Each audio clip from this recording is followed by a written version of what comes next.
vamos a entrarle al análisis, al diálogo, al debate, ¿por qué no? De lo que puede venir, de lo que está llegando ya, a propósito, sí, de la emergencia sanitaria, de la crisis económica y de las otras crisis que se van cocinando, que se van construyendo. Luis Miguel González, Luis Miguel, ¿cómo estás? Encantado de estar acá. Gracias. Ezra Chabot, Ezra. Buenas noches, ¿qué tal, Manu? Andrés Ruemer, ¿cómo estás? Qué gusto, Andrés? un honor. Muchas gracias a los tres por estar acá. Andrés, ¿cómo ves las cosas? Porque, pues de pronto sí, está lo obvio, lo evidente, la emergencia sanitaria, la crisis económica, ya damos cuenta de la pérdida de empleos todos los días, pero hay otras crisis que ahí están o ahí estaban y se van agravando.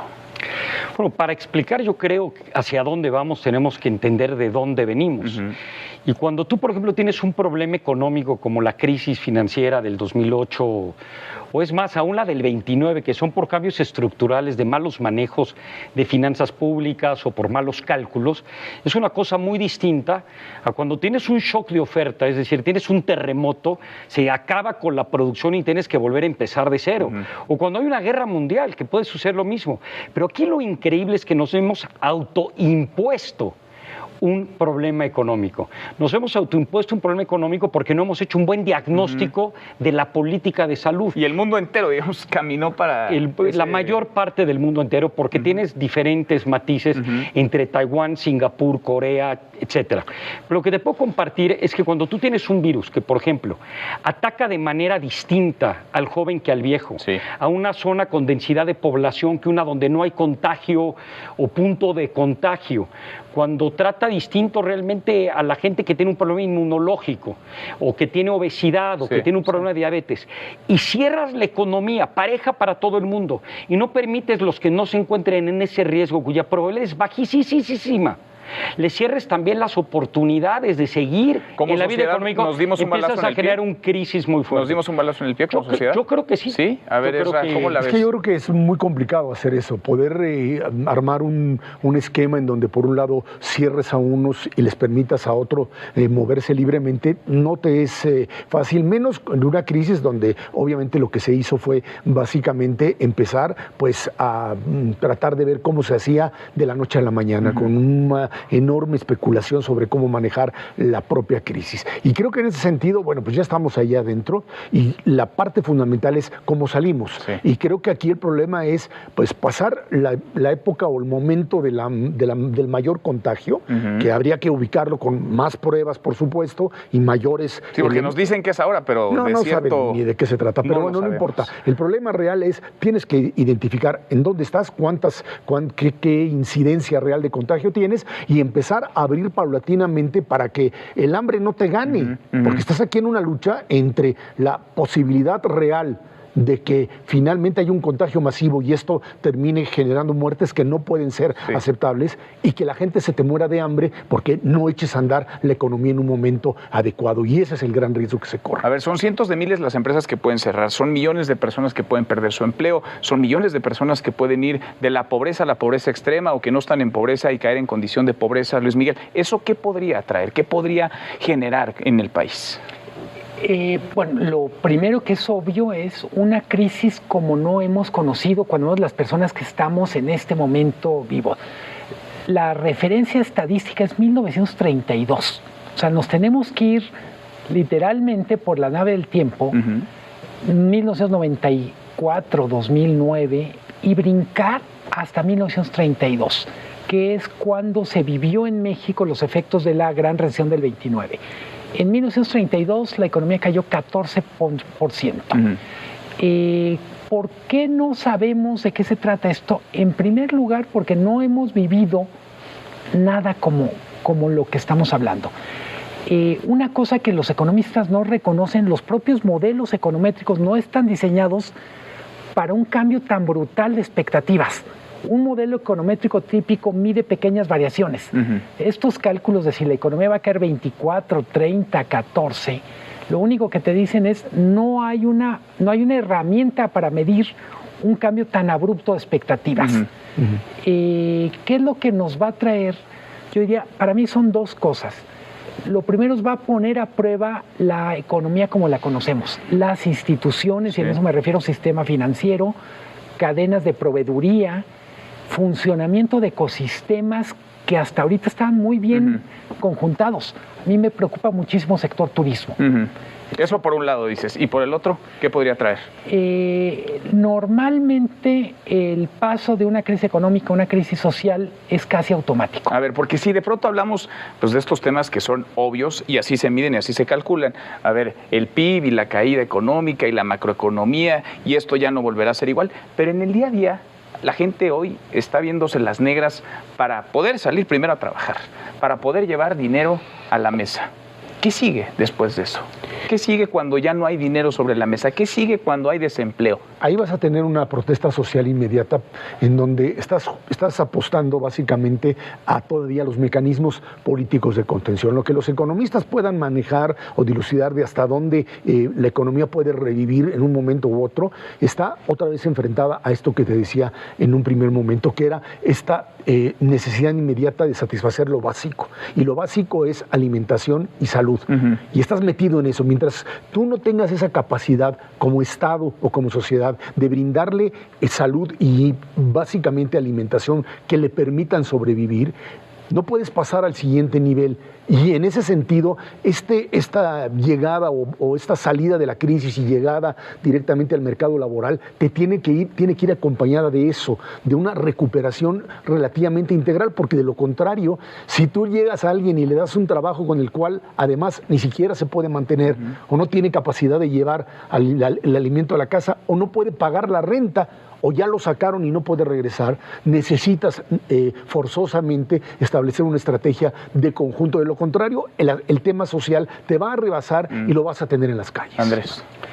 Bueno, yo regresando a lo que decía de esto de paulatino y sobre todo prácticas que se hicieron en otros países, sí hay una cosa que nos ha faltado. La gente que llega y que se contagia y que sobre todo es asintomática y que no se da cuenta, parece que puede ser inmune.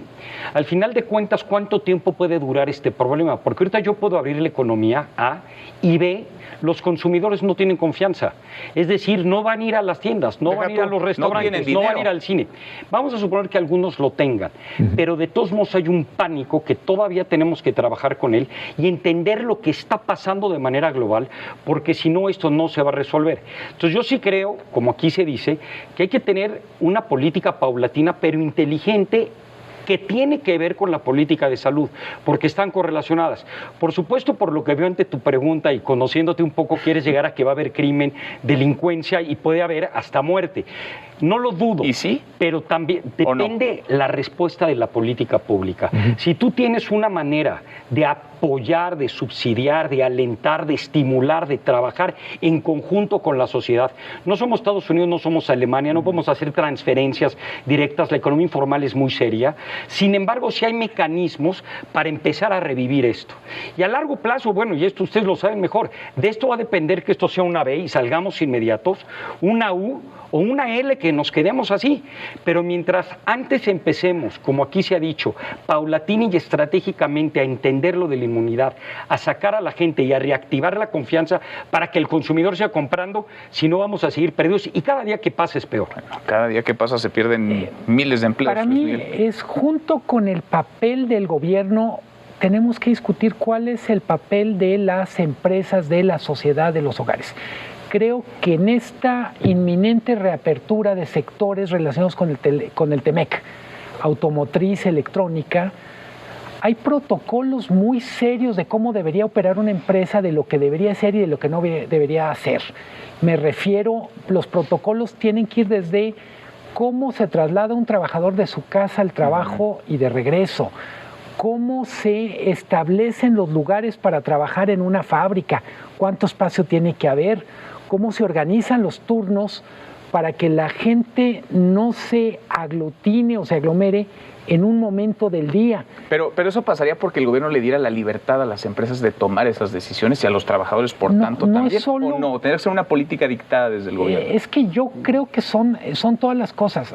Uno, por momentos parecería que necesitamos un gobierno que sobreregule, porque la gente no es capaz de asumir la libertad con responsabilidad. Y ya te metiste en un buen debate. No me refiero solo a los mexicanos. Cuando en Florida, en Los Ángeles, las playas se llenan al día siguiente, Cuando... O sea, tú ves, necesitamos un Estado paternalista. Yo digo, necesitamos una sociedad que se haga cargo de su propia libertad, porque si no lo hacemos, aparece un Estado que nos tiene que decir qué hacer. A ver, Luis Miguel porque si no dice, te vas a pasar del otro lado. No. Luis Miguel lo que dice es, a ver, el Tratado de México, Estados Unidos, Canadá va a obligar necesariamente a ciertas empresas a abrir y con todos los mecanismos de protección pueden encaminarse hacia lo que podríamos llamar toda una reactivación.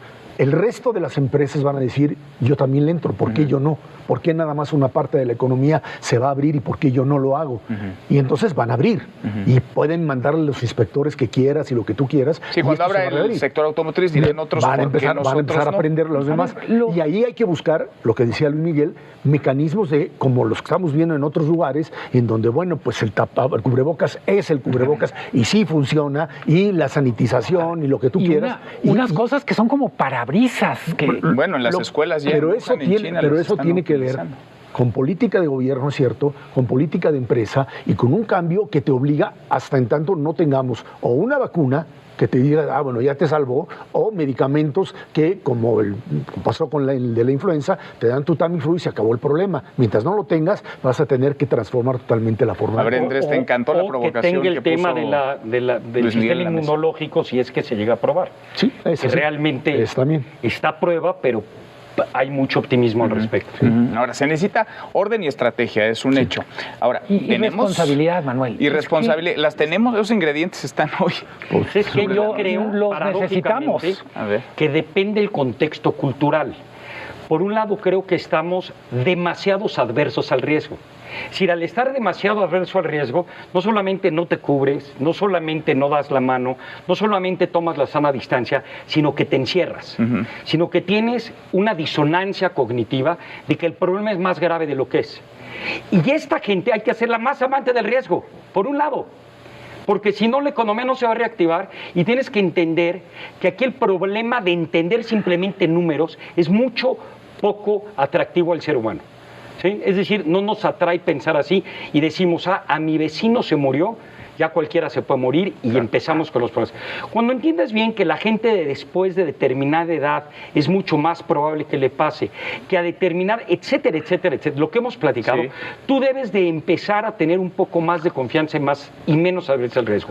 Por el otro lado, hay toda una serie de grupos donde las regulaciones ojalá lleguen con la propia conciencia, porque no tienen son demasiados amantes del riesgo.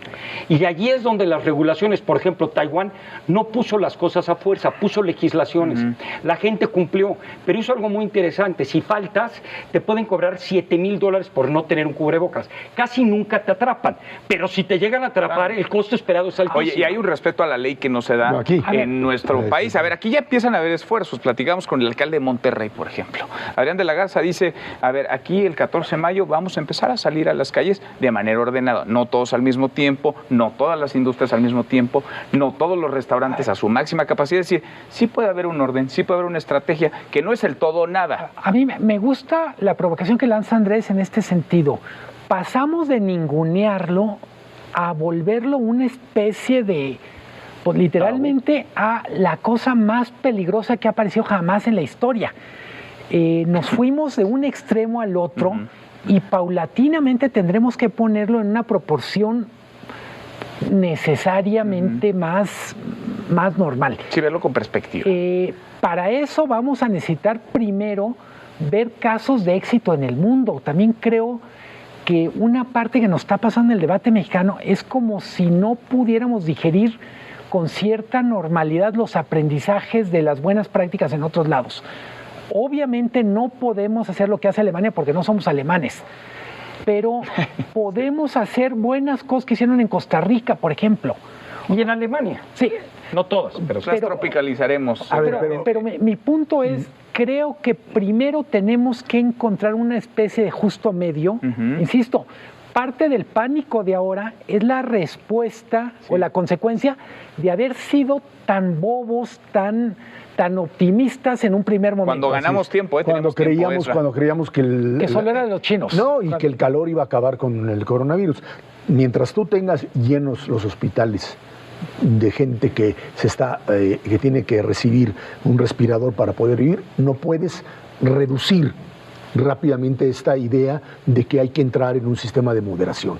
Tienes necesariamente que, además, invertirle a un sistema de salud que te dé la posibilidad real de sacar a esa gente y de poder manejarte en una lógica de, bueno, les puede pasar, pero no van a llegar a este nivel. Pero si hoy tienes los sistemas de salud como los tienes ahora, totalmente rebasados, pues necesitas entrar en una lógica de decir, ahora sí tenemos los recursos, tenemos la capacidad y hay cierta gente que puede salir. Mientras no tengas estos recursos, estás jugando con números que son totalmente Lo que es un hecho es que estamos en medio de varias crisis y se va a necesitar mucha creatividad, mucha imaginación para salir de ellas. Nos vendría bien una ciudad de las ideas justo ahora, vía virtual, al menos a la distancia. Andrés, gracias por estar acá esta noche. Muchas gracias. Gracias. Chabot, Gracias. César Luis Miguel, gracias. Es un placer. Gracias a usted por vernos. Mañana es viernes, por fin es viernes, y mañana acá nos encontramos en esta República MX. Soy Manuel López San Martín. Buenas noches, que descanse.